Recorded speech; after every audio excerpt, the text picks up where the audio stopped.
Good morning, my dear students. Welcome to our today's business studies lesson here on KUTV. My name is Teacher Kelvin Vudi from Bethlehem Senior School. The topic that we'll be dealing with today is a very interesting topic called insurance. So, our subject is business studies, and the topic we'll be dealing with today is the topic of insurance. My dear students, I know that you've experienced many cases of insurance.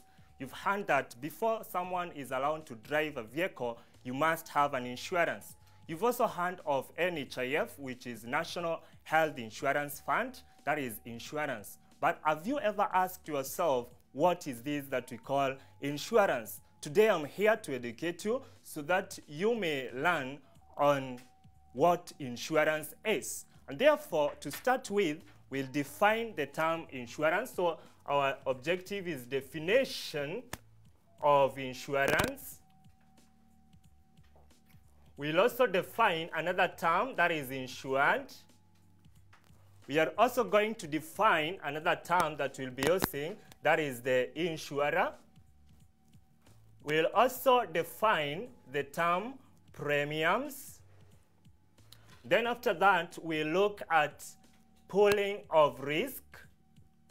Pooling of risk. Then we look at the importance of insurance. Importance of insurance.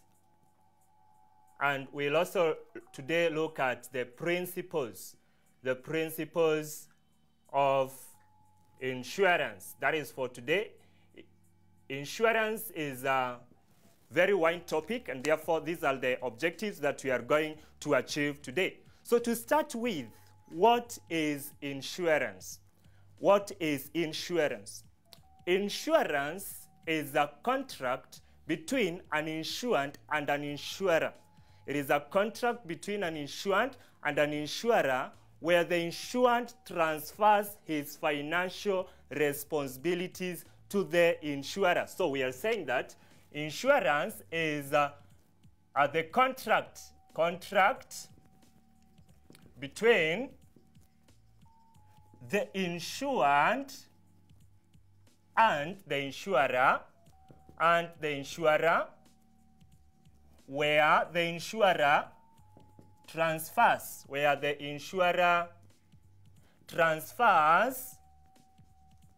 his financial responsibilities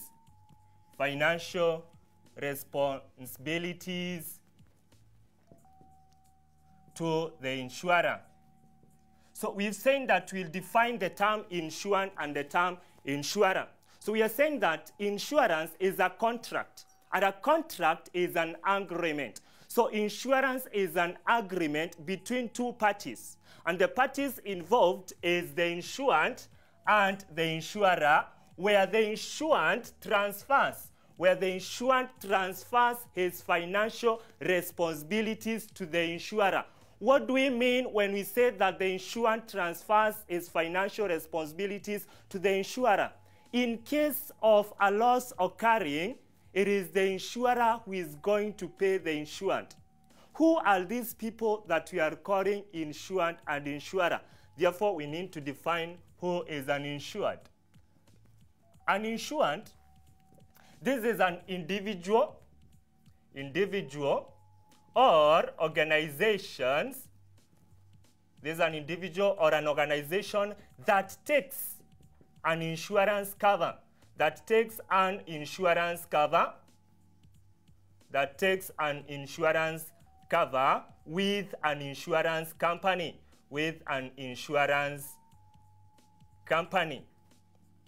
So we have said that insurance involves two parties. There is the insured and there is the insurer.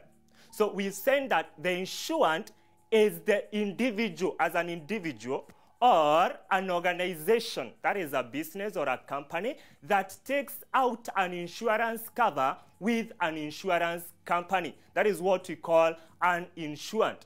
Now, who is an insurer? An insurer now, this is the insurance company. This is the insurance company that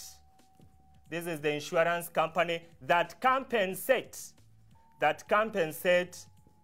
the insured in the event of occurrence of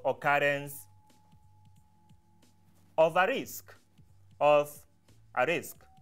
So these two terms are very important because, as we have said, insurance is a contract. This is an agreement between two parties, and the parties involved is the insured and the insurer, where the insured, now the person who takes an insurance cover, that is the insured, transfers his financial responsibilities to the insurer, that is the insurance company that takes to compensate the insured in the event of a loss occurring. So having known who an insured is and who an insurer is, then to understand this topic will be very, very easy, because it's just an agreement. It's just a contract between two parties. And the two parties is one party that has taken an insurance cover, and the other party is the one that is going to compensate you, the insured, if the loss occurs. What is this that we are calling compensation? Compensation simply means paying you back or returning you to your former financial position.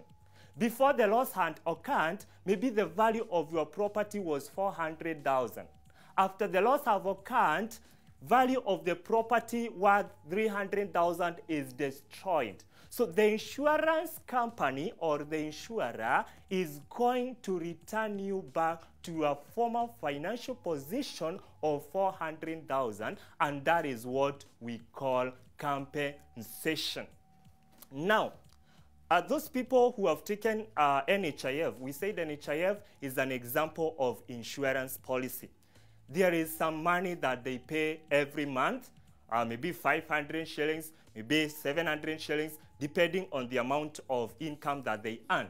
So an insured, this is the person who has taken an insurance cover, must pay some amount of money to the insurance company regularly, and that is what we call premiums.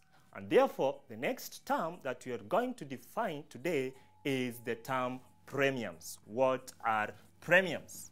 Premiums are regular amount of money paid by the insured to the insurer.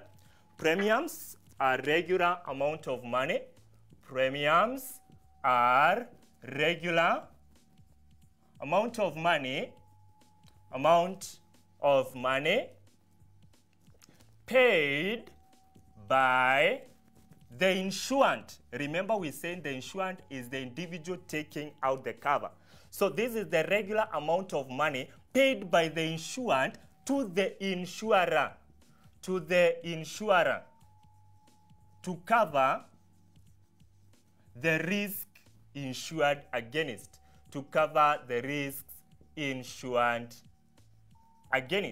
So as we have said, as an insured, you have taken an insurance cover with an insurance company. You must pay regular premiums. You must pay some amount of money regularly to the insurance company, so that in case of a loss occurring, the money that you as the insured have been paying to the insurance company and other insured has been paying to the insurance company will be used to compensate you or to return you back to your former financial position. So if you are told to define what premiums are, these are regular amount of money paid by the insured to the insurer to cover the risk insured against. So different insured or different people, individuals or organizations, they take insurance covers in different insurance companies. And for instance, if we have an example of Jubilee Insurance, Jubilee Insurance is an example of an insurance company that you know.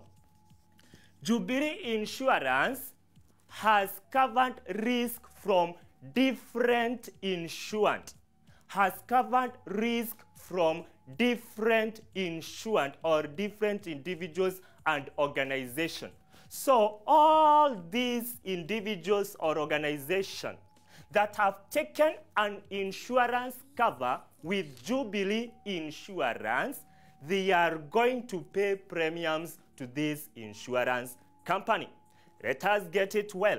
We are saying that premiums are regular amount of money paid by the insurant to the insurer to cover the risk insured against. And we have said that if we have an example of Jubilee Insurance, there are different people who have taken an insurance cover with this Jubilee Insurance Company. And therefore, all these insured, all these individuals or organizations that have taken an insurance cover with Jubilee Insurance are going to be paying premiums to this insurance company. What will happen now? All these companies and individuals and organizations are paying premiums to Jubilee Insurance. What is Jubilee Insurance going to do with all this money that is paid by the insurant? Jubilee Insurance, being an example of an insurance company, different people have insured their businesses in Jubilee Insurance, and they are paying regular premiums in this company. So the company will take all that money that is paid by different insurance and create a common pool of fund. This is what we are saying. When you pay premiums to an insurance company, you are not alone as an insured. There are other people who have taken an insurance cover with the same company. All of you as the insured are going to pay premiums to the insurance company. The insurance company will take all this money that you have been paying to the company and create a common pool of fund. In short, they will open an account for all the premiums that are paid by the insured. When they open that account, which we call creating a common pool of fund, that is what we call pooling of risk. That is what we call pooling of risk. And therefore, pooling of risk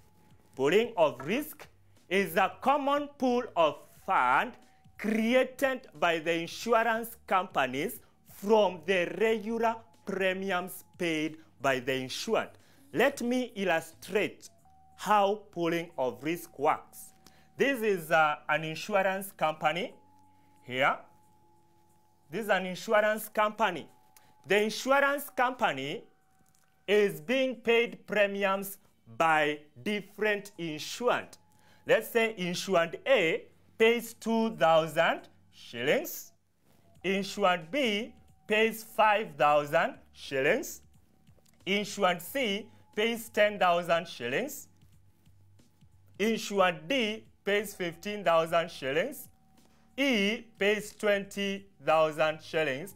And insurant F pays 35,000 shillings. So these are different insurant. If you get to see this illustration, this now is the insurance company. These are different insurant. Insurant A, insurant B, insurant C, D, E, F. They have paid different premiums to this insurance company. And then the insurance company has taken all these premiums or money and deposited it in a common pool of fund. And this is what we are calling pooling of risk. So these 35,000 of insured F will be there. The 2,000, the 20,000, the 15,000, the 10,000, the 5,000, and the 2,000. So you can see the illustration. Different insurant A, B, C, D, E, F have paid premiums to the insurance company. And the insurance company has taken all these premiums and deposited it in one account, the common pool of fund. We call it pooling of risk. But I have a question. Now that insurant A, insurant B, and insurant E, C, D, E, F have paid premiums to the insurance company, are all of them going to suffer risk? Are all of them going to suffer losses? If they have insured their businesses against damage by fire, are all their businesses going to be damaged by fire? The answer is no. Not all insured who suffer losses. You may be paying premiums forever and you'll never suffer losses. If you don't suffer losses, then there is no compensation. So, not all these insured A, B, C, D, E, F will suffer losses. Only a few will suffer losses. If the few suffers the losses, we call that claim. So, there is now another arrow here that you see. This is called claim. And in this claim, 20,000 shillings from the common pool of fund has been used to compensate the person who has suffered a loss. The person who has suffered a loss here is insured B. How much had insured B paid from the illustration? Insured B had paid 5,000 shillings. How much was the loss? The loss is 20,000 shillings. Where did the company get this money to pay the 20,000? Yet insured B had only paid 5,000. The company gets the money from the premiums paid by the other insured who have not suffered the loss. And therefore, you can see that is one benefit of this, what we are calling pooling of risk. So this is a good illustration of pooling of risk. In an exam, my dear student, you can be asked to describe the benefit or the importance of pooling of risk to an insurance company. And therefore, that is what we are going to discuss right now. We've gotten the illustration of pooling of risk. Therefore, let us get the benefit of this pooling of risk to an insurance company. So, benefit of pooling of risk to an insurance company, that is our subtopic. Benefits of pooling of risk to an insurance company. My dear students, with this illustration, it's easy to get the benefit of pooling of risk to an insurance company. One benefit of pooling of risk is that it enables the insurance company to create a common pool of fund,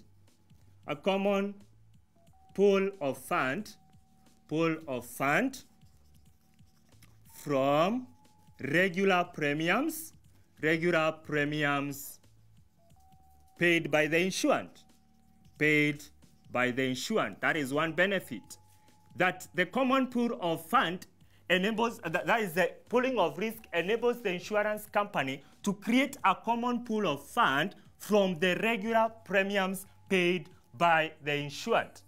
The second benefit is, we have seen that this insured B has suffered a loss of 20,000.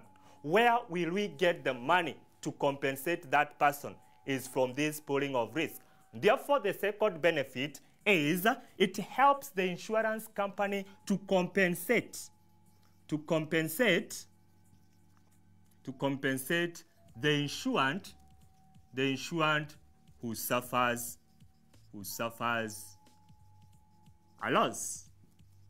So from the common pool of fund, from the pooling of risk, the insured who suffers a loss is going to be compensated using the amount of money that is in the common pool of fund. Another benefit of pooling of risk, it enables the insurance company to reinsure itself.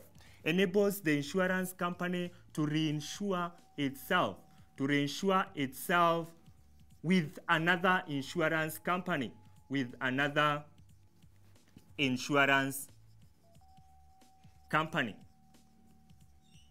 Towards the completion of this topic, we'll get reinsurance to know more about what reinsurance is.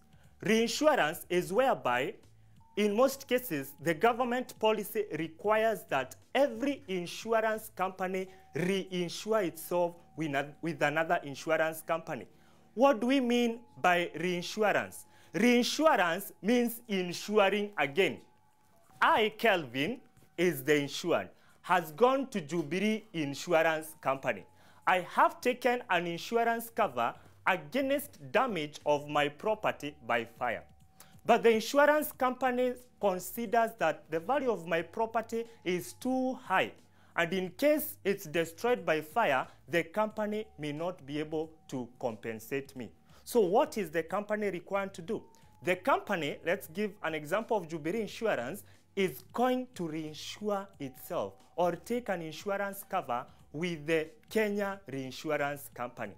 Kenya Reinsurance Company, it is a company that is specifically insures insurance companies only. So, if the insurance companies insure itself with the Kenya Reinsurance Company, it will require to be paying premiums to the Kenya Reinsurance Company. Where will this insurance company get money to pay premiums to Kenya Reinsurance Company from? It's going to get the money from the pooling of risk. And that is a benefit of pooling of risk. Enables the insurance company to reinsure itself with another insurance company. And this in Kenya is called the Kenya Reinsurance Company. Another benefit of pooling of risk, it enables the insurance company to spread risk. It enables the insurance company to spread risk among the insured. To spread risk among the insured. What do we mean by spreading risk? Back to our illustration here. Insured B had paid 5,000 shillings as premiums. But insured B has suffered a loss of 20,000 shillings. Is insured B going to be compensated? The answer is yes. Now that he had only paid 5,000 shillings and he has suffered a loss of 20,000 shillings, where will the company get money to compensate him or her to 20,000 shillings? The company will get the money from the common pool of funds. That is what we call spreading of risk. The person who has suffered a loss had paid less amount of money than the loss that has occurred. But there are other people, insured C had paid 10,000. He has not suffered loss. Insured A had paid 2,000. He has not suffered a loss. Insured F had paid 35,000. He has not suffered a loss. Therefore, the risk of 20,000 shillings will be spread to all these other insured who have not suffered the loss. And therefore, their money is the one that is going to be used to compensate you who had suffered a huge loss, yet you had paid less premium. That is what we call spreading of risk among the insured. So, benefit of pooling of risk, one is that it helps the insurance company to spread risk among the insured. My dear students, insurance company is a business. It has employees. There are people we call actuaries in insurance companies, and actuaries are the people who are employed to calculate premiums to be paid and also to compute the losses that have occurred. These actuaries must be paid. They don't volunteer, they don't just work for volunteer, they are paid.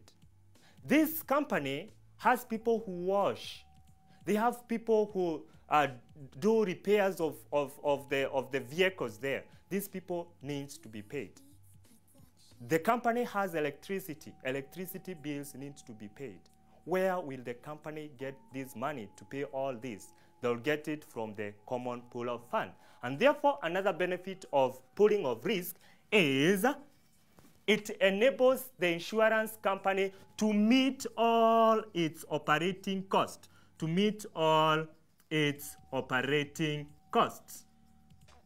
or its operating cost. The cost that I've discussed are the cost that it meets. So it enables the insurance company to meet all its operating costs. My dear student, not all this money that is going to compensate the insured. Because in our case here, out of 35,000, 20,000, 15,000, 10,000, 5,000, and 2,000, only 20,000 is used to pay those who have suffered the loss. The remaining amount of money, we call it surplus, the excess. After we have compensated all the insured, after we have met all our operating costs, after we have paid premiums after reinsuring ourselves, there is that amount of money that remains. It's called the surplus fund. Where do we take it as the insurance company? The surplus fund is invested in. So the surplus fund is invested in. How does an insurance company invest in this? The excess amount of money, the insurance company can invest in it by buying and selling of shares. So they can get into other businesses. Using the excess premiums that was paid, they can venture into investment or into other businesses. And therefore, my dear student, if you are asked the benefit of putting of risk to an insurance company, you will be able to discuss all these benefits. These are 6 benefits of putting of risk to an insurance company. An insurance company is very important. Therefore, the next thing that I want us to look at is the importance of insurance company. Now, you've understood the benefit of putting of risk to an insurance company. Let us get to understand what is the importance of insurance company. Why is insurance, in general, not necessarily the company, but why is insurance important? Why are you encouraged to take an insurance cover? How is it important? Let us look at the importance of insurance. The importance of insurance. Importance of insurance. That is our next subtopic. Importance of insurance. Importance of insurance. One importance is employment creation. I'll just highlight them, then I'll explain. Employment creation, that is one, importance of insurance. 2, revenue to the government. Revenue to the government. 3, create confidence in investors. Create confidence in investors. Investors are entrepreneurs, they are business people. 4, ensures continuity in business.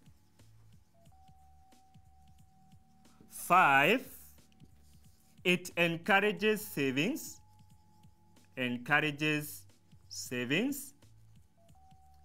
6, encourages in investment. My dear students, these are the importance of insurance. You can continue sending your questions or even your comment to the number that is on your screen. 1 is employment creation. Insurance company is a business that requires workers, employees, the actuaries, people to pay premiums. When people pay premiums, these premiums will be calculated by the actuaries. It requires people to wash. Those people who would have been jobless, they get employment opportunities in the insurance company. So that is one importance. It enables the insurance company to create employment to people who could have been jobless. The next is revenue to the government. Revenue to the government. Insurance, as a result of coming up with an insurance company, the insurance company will be paying taxes to the government.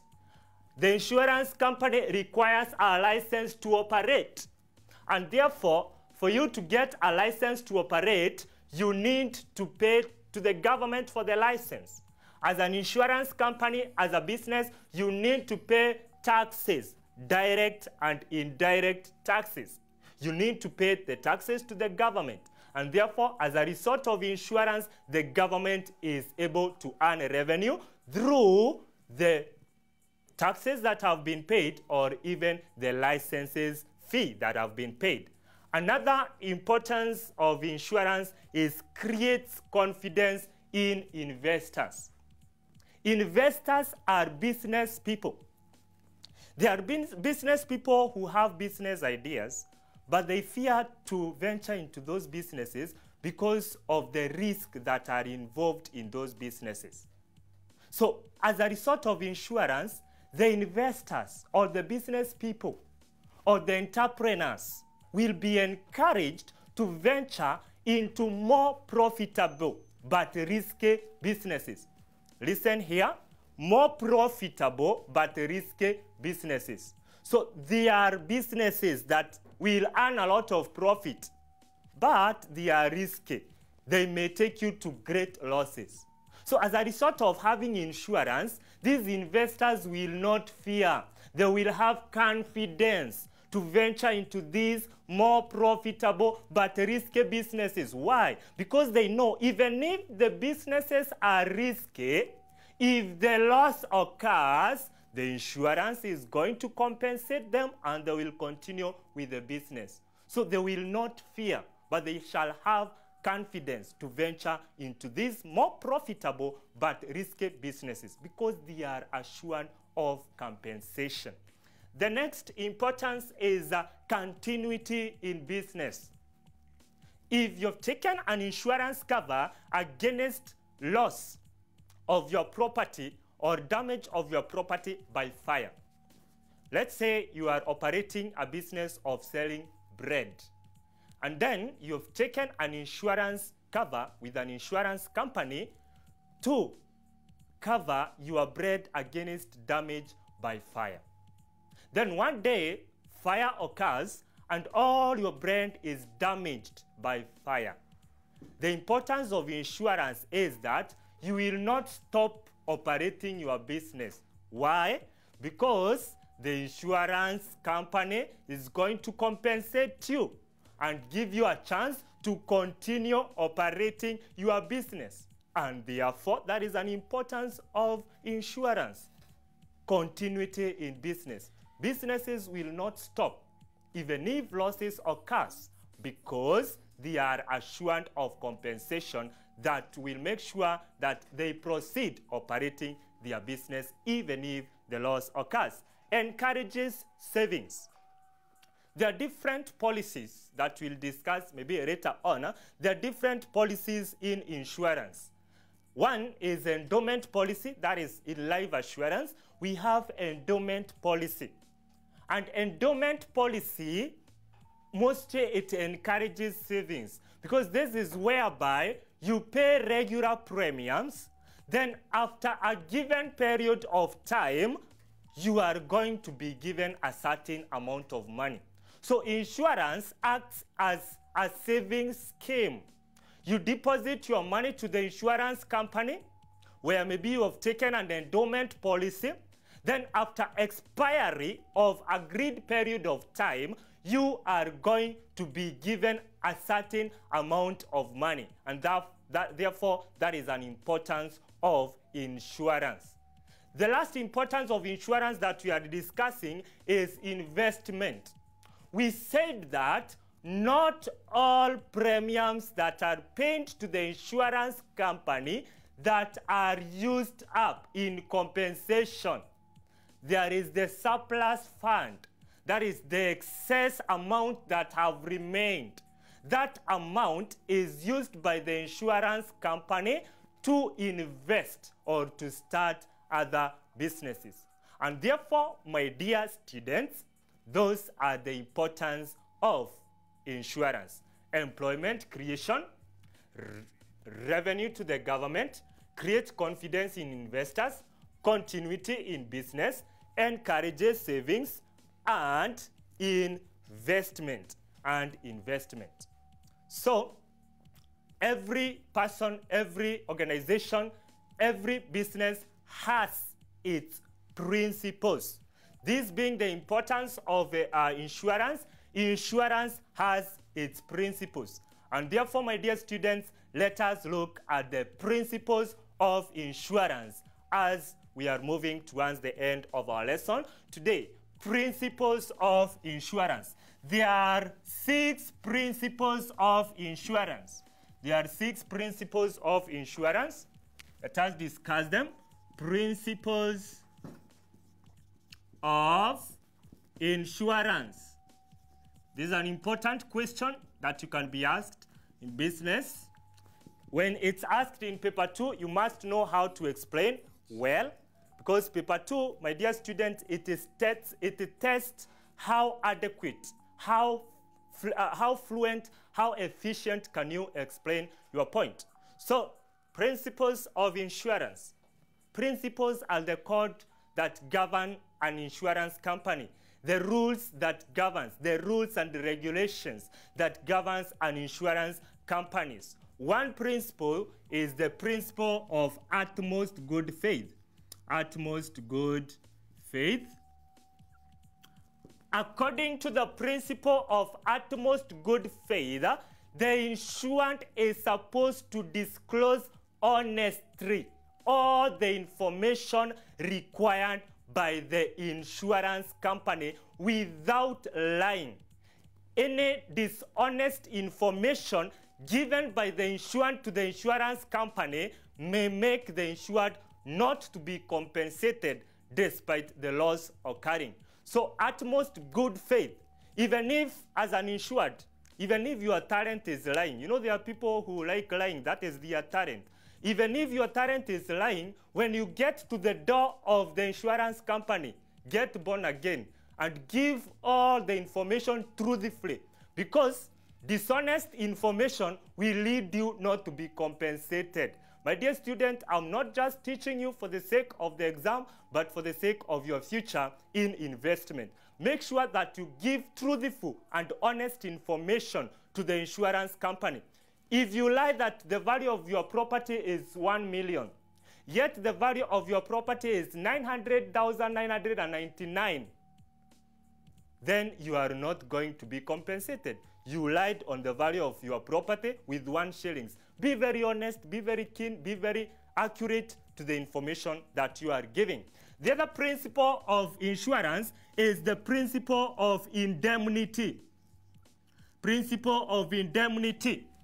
According to the principle of indemnity, the aim of insurance company is to restore back the financial position of the insured, but not to make profit. Listen very well.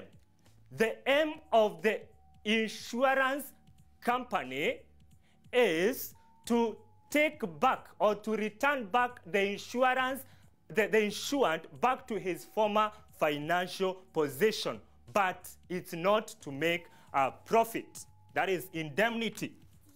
The other principle is the principle of subrogation. According to the principle of subrogation, after the loss have occurred, the remains becomes the property of the insurance company. An example of subrogation. I have my Land Cruiser that I left outside there. So if my Land Cruiser experiences an accident and it's totally damaged, I'll take my Land Cruiser to the insurance company where I take an insurance cover, maybe Jubilee Insurance Company, CIC Insurance Company, Kelvin and Sons Insurance Company, and then I'll be given a brand new Land Cruiser. The remains, that wreckage that was destroyed, will now become the property of the insurance company. That is the principle of subrogation. After compensation, the remains become the property of the insurer or the insurance company. The fourth principle is the principle of insurable interest. the principle of insurable interest. According to the principle of insurable interest, the insurant can only cover or take an insurance cover against a property that he or she is having a direct gain from. You cannot take an insurance cover against a vehicle that belongs to your brother. You are not benefiting directly. If the loss occurs, you will not suffer the loss directly. So, principle of insurable interest requires the insured to take a cover against the property that he or she is having direct gain from. And if the loss occurs, he is going to suffer direct losses. You cannot take an insurance cover against your brother's wife. You don't benefit directly from your brother's wife. It is your brother who benefits. That is the principle of insurable interest. Principle number 5 is the principle of proximate cause. Principle of proximate cause. According to the principle of proximate cause, you only insure, you are only compensated by the insurance company if the loss that has occurred is close to the risk insured against. An example, for instance, you cannot be compensated if you had taken an insurance cover against damage of your property by fire if the property is damaged by water. Get this, proximate cause. You only get compensation if the loss that has occurred is the risk insured against or is close to the risk insured against. And an example is if the property was damaged by fire and it was damaged by fire and you are taken an insurance cover against damage by water, you will not be compensated. Lastly, we have the principle of contribution. The principle of contribution. My dear students, according to the principle of contribution, this applies whereby an insured has taken an insurance cover with more than one insurance company to cover the same risk. Get this? Principle of contribution applies when an insured has covered the same risk with different insurance companies. Let's say an insured has covered a risk again, that is damage of property by fire, that is with CIC Insurance Company, and with Kelvin and Sons, with Kelvin and Sons Insurance Company. So this insured has covered his goods against damage by fire with CIC and Kelvin and Sons Insurance Company. So if the loss occurs, the two companies will contribute to compensate the insured. If the loss was 200,000, some of you will say that each company will give the insured 200,000, 200,000. No. The contribution will be according to the ratio of premiums you are paying. Maybe you are paying more premiums in Kelvin and Son Insurance Company than in CIC. So the two companies will come together and now they will calculate the amount of compensation that each company is supposed to contribute. If you are paying equal amount of premiums to both companies, then CIC will pay you 100,000 and Kelvin and Sons will pay you 100,000 because they want to return you back to your former financial position according to the principle of indemnity. They don't want you to benefit. It's to return you back to your former financial position. It's to return you back to your former financial position. My dear students, this topic is wide and we've covered more than a half. Maybe in the next lesson, we'll cover whatever is remaining. I hope that you've understood everything that we have discussed. My dear student, I, Teacher Kelvin Budi Nyambura, have written a book that is Never Give Up. I'm an author. This book is a very encouraging book to adults, to students, to everyone. Because in most circumstances of life, people have different afflictions that they go through. People have different things that make them to get discouraged. Maybe you have been sick and in hospital for long. Maybe you have been in financial constraint. Maybe you are suffering rejection and opposition. This book is going to change your life if you read it. Never give up. It is a play on overcoming challenges of life. In life, there are so many circumstances that makes people want to give up, or some give up. God has always been at our reach in times of afflictions to answer and rescue us to bounce back again. When it comes to challenges on earth, all I need is Jesus. When you go through the valley of shadow of death, you should never be afraid, because God will take you to other side of the valley, true source of healing, from which true source of healing comes from. Learning how never to give up, dealing with shameful scenarios, become the change you need, how to believe in God in the midst of chaos. God will fulfill his purpose in your life. Attitude changes your destiny. Overcoming fear of failure, the healing power of God, remaining focused. Read Never Give Up and your life will never be the same again, and God is going to bless you. Otherwise, I wish you all the best. I wish all the Form 4s in Kenya all the best in their KCSE. And I wish my dear students in Bethlehem Senior School, Form 4s, all the best in their studies. May God bless you, and may God's presence always be upon you, even as you prepare and as you do your KCSE this month and next month. God bless you. My name is Teacher Kelvin Budi Wanyabura. I'm born again. Christ is my personal Savior. Never forget to pray before you do anything. God bless you.